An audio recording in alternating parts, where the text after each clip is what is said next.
menarik sekali buat saya ya, entah buat antum, mudah-mudahan menarik juga. Nabi kita SAW pemberani atau bukan pemberani? Sangat. Kalau perang Rasulullah posisinya di belakang atau di depan? Di depan. Betul ya? Nabi kita Muhammad SAW kalau perang posisinya selalu terdepan. Dalam sejarah Islam selama sekian kali peperangan yang diikuti Nabi Muhammad SAW, ada enggak korban dari lawan yang wafat, yang gugur, yang mati karena dibunuh oleh Nabi Muhammad SAW? Ada enggak? Ini mungkin fakta yang antum kaget ya, ternyata enggak ada.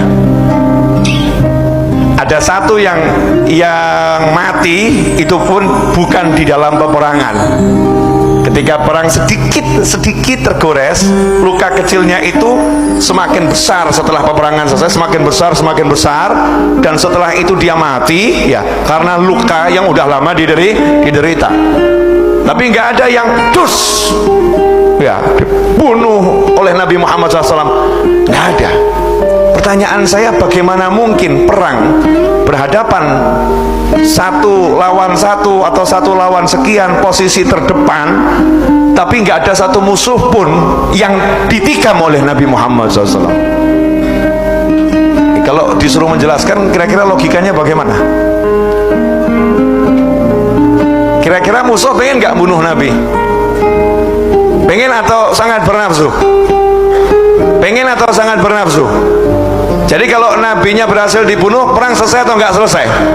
Selesai. Berarti yang paling diincar siapa? Nabi Muhammad SAW. Kira-kira pertempurannya sengit atau enggak sengit?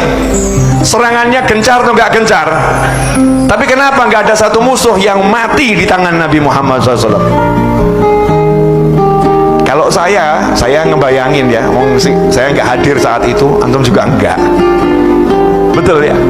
Saya ngebayangin itu saking cintanya Nabi Muhammad SAW, diserang, beliau cuman membela diri. Cuman membela diri. Kenapa? Jangan sampai ada satu nyawa yang masuk neraka lewat tanganku. Karena tugasku, wa ma arsalnaka illa rahmatan lil alamin. Tidak kami utus engkau melainkan sebagai wujud kasih sayang Allah buat jagat raya. Jadi saya membayangkan saja hati Nabi SAW ketika perang itu, jangan sampai dia mati di tanganku. Semoga ia dapat hidayah, semoga ia mengucapkan 2 kalimat syahadat, semoga ia memeluk agama Islam. Sampai last minute Rasul masih berharap agar yang di hadapannya menjadi muslim dan selamat sampai surganya Allah Ta'ala. Maka nggak ada satupun yang dibunuh oleh Nabi Muhammad SAW. Ini akan merubah cara pandang kita ini. Perang loh ini ya, perang.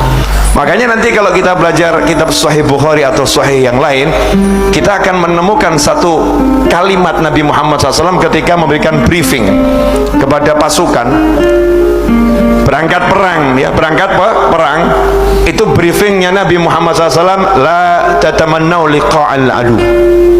Jalanlah dengan semangat, kuat, siap berperang, tapi ingat, jangan punya cita-cita ketemu musuh.